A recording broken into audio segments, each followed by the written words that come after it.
Light, camera, rolling, music. Hi అండి. Madras talkies banner మీద Shri Venkateswara creations అధినేత దిల్ రాజు గారు తెలుగులో మనకు అందించిన చిత్రం, భారతదేశం గర్వించదగ్గ దర్శకుల్లో ఒకరైన మన మణిరత్నం గారి దర్శకత్వంలో మన ముందుకు వచ్చిన చిత్రం.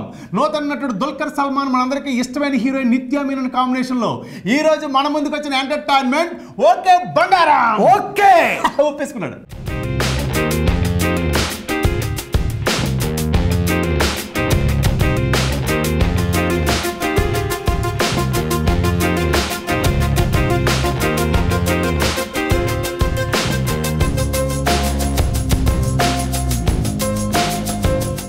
ఓకే బంగారం కథ చెప్పాలంటే ఆది అనే కుర్రాడు ముంబైలో ఓ మల్టీమీడియా కంపెనీలో పనిచేస్తూ ఉంటాడు. మనోడు పెద్ద బిజినెస్ మ్యాన్ అయిపోవాలనే ప్రయత్నంలో ఓ భారీ వీడియో గేమ్ని ప్లాన్ చేసి దాన్ని తయారు చేసే పనిలో ఉంటాడు. ఇక తారా అనే అమ్మాయి బాగా పెద్ద కోటీశ్వరరాలు, కాకపోతే కొన్ని కారణాల వల్ల తల్లిదండ్రులకు దూరంగా ముంబై వచ్చేసి ఒక హాస్టల్లో ఉంటూ ఉంటుంది. స్కాలర్షిప్ మీద విదేశాలు వెళ్ళి చదువుకోవాలనే ప్రయత్నంలో ఉంటుంది. అనుకోకుండా వీళ్ళిద్దరు పరిచయం ఏర్పడుతుంది. ఆ పరిచయం స్నేహంగా మారుతుంది, స్నేహం ఇష్టంగా మారుతుంది. వాళ్ళిద్దరు అభిప్రాయాలు అభిరుచులు కలుస్తాయి. ఇద్దరికి కూడా పెళ్లి అనే దాని మీద సరైన అభిప్రాయం ఉండదు. అసలు పెళ్లి అనేది తప్పు అనే అభిప్రాయంలో ఉంటారు. అందుకే వీళ్ళిద్దరూ కలిసి ఒక నిర్ణయానికి వచ్చి కలిసి సహజీవనం చేద్దాం అనుకుంటారు. అలాగే 6 మాసాలు సహజీవనం చేస్తారు.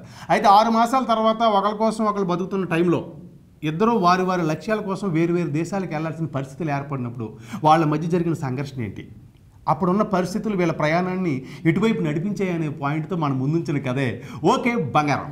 కథగా చెప్పుకోవాలంటే పాయింట్ చిన్నదే అయినా మణిరత్నం గారు సృష్టించిన పాత్రలు, ఆయన సృష్టించిన సన్నివేశాలు థియేటర్కి వెళ్ళిన ప్రేక్షకుడు మనసుని హత్తుకున్నారా. కరెక్ట్గా చెప్పింది.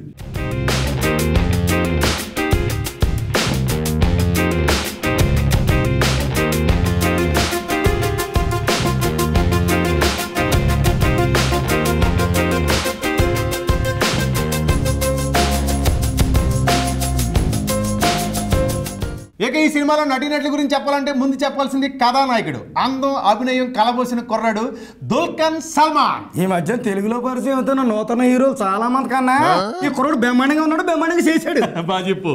ఆ తర్వాత హీరోయిన్ నిత్యా మీనన్. ఒరే, ఈ పిల్ల అసలు పెర్ఫార్మెన్స్ కోసం పుట్టింది ఏంట్రా? ఎవరు డైరెక్షన్ లో చేసినా కూడా అద్భుతంగా చేస్తుంది. అందులో ఇప్పుడు మణిరత్నం గారు కదా ఇరగ తీసేసింది. బాగా చెప్పు. ఆ తర్వాత మన ప్రకాష్ రాజ్ గారి. ఒరే, ఆయన ఎన్ని రకాల పాత్రలు చేశారో ఆయన గుర్తుంటుందో లేదో నాకు తెలియదు, కానీ ఈ సినిమాలో ఈ పాత్ర మాత్రం చూసే ప్రేక్షకులతో పాటు ఆయన కూడా చిరకాలం గుర్తుండిపోద్రా. బాగా చెప్పురా. ఆ తర్వాత లీలా సామ్సన్ అని వైఫ్ క్యారెక్టర్ అద్భుతంగా చేసింది. ఆ తర్వాత మిగతా పాత్రలు వాళ్ళ పేర్లు ఏవి నీకు తెలియదు నిశ్చయం నాకు తెలుసు, కానీ నేను మాత్రం ఒకటి చెప్తాను. ఏంటిది? వాళ్ళందరూ కూడా వాళ్ళ పాత్రలు ఒదిగిపోయారా. బాగా చెప్పింది.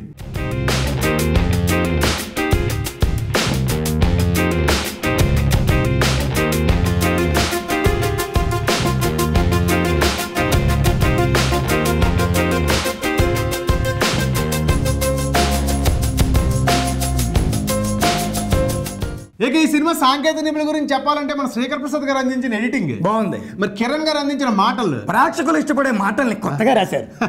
ఆ తర్వాత ఏఆర్ రెహమాన్ గారు అందించిన మ్యూజిక్ ఈ సినిమాకి సోలో కదా. ఆ తర్వాత మన పిసి శ్రీరామ్ గారు అందించిన సినిమాటోగ్రఫీ ఈ సినిమాకి ప్రాణం రా. ఇంకా మన మద్రాస్ టాకీస్ బ్యానర్ మీద రూపొందించిన ఈ చిత్రాన్ని తెలుగులో మన దిల్ రాజు గారు అందించారు. దిల్ ఉన్న నిర్మాత దిల్ రాజు గారు మంచి సినిమాలు అందించడంలో ఆయన ఎప్పుడు ముందుంటారా.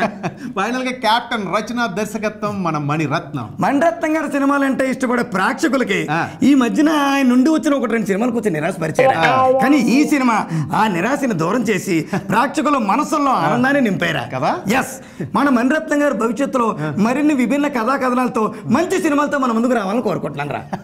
బాగా చెప్పండి.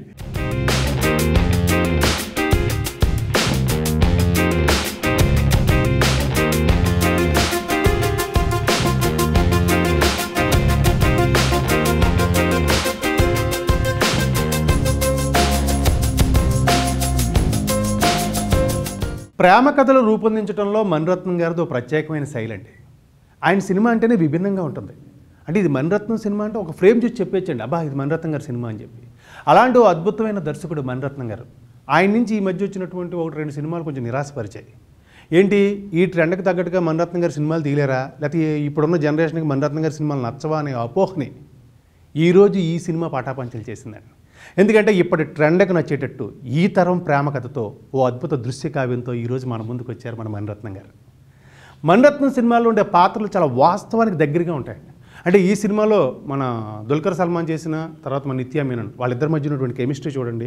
అలాగే మన ప్రకాష్ రాజ్ గారు అలాగే లీలా సామ్సన్ వాళ్ళిద్దరి మధ్య ఉన్న రిలేషన్షిప్, సెపరేట్ ఏజ్ గ్రూప్స్, అవన్నీ చూస్తే అంటే సినిమా చూస్తున్నప్పుడు ఒక 10 నిమిషాల తర్వాత మనం సినిమా చూస్తున్నాం, థియేటర్లో ఉన్నాం అనే పరిధి దాటి ఓ సరికొత్త అనుభూతికి ప్రేక్షకులు లోనవుతాడు అనడంలో ఎలాంటి అతిశయోక్తి లేదండి.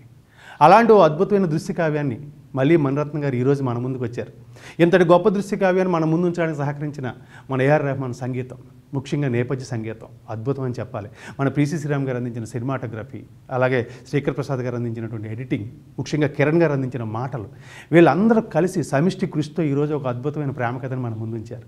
ఇలాంటి సినిమాని తెలుగు ప్రేక్షకులకు అందించడానికి ముందుకు వచ్చిన మన దిల్లు నిర్మాత దిల్ రాజు గారిని అభినందిస్తూ, ఓ అద్భుతమైన ప్రేమ కథతో ఓ అద్భుతమైన దృశ్య కావ్యంతో మన ముందుకు వచ్చిన మణిరత్నం గారిని మరోసారి అభినందిస్తూ, మరిన్ని మంచి సినిమాలతో మన ముందుకు రావాలని కోరుకుంటూ మరి నేను సెలవు తీసుకుంటానండి. నగరంలో విడుదలయ్యే సినిమాలు ఏంటో చూసి అవన్నీ నెక్స్ట్ వీక్ ఆ సినిమా విషయాలన్నీ మీకు చెప్పడం కోసం నేను వెళ్ళొచ్చేస్తానండి. అప్పుడు దాకా మీరు మణిరత్నం గారు ఓకే బంగారం చూసి ఎంజాయ్ చేయండి. మీ బంగారం.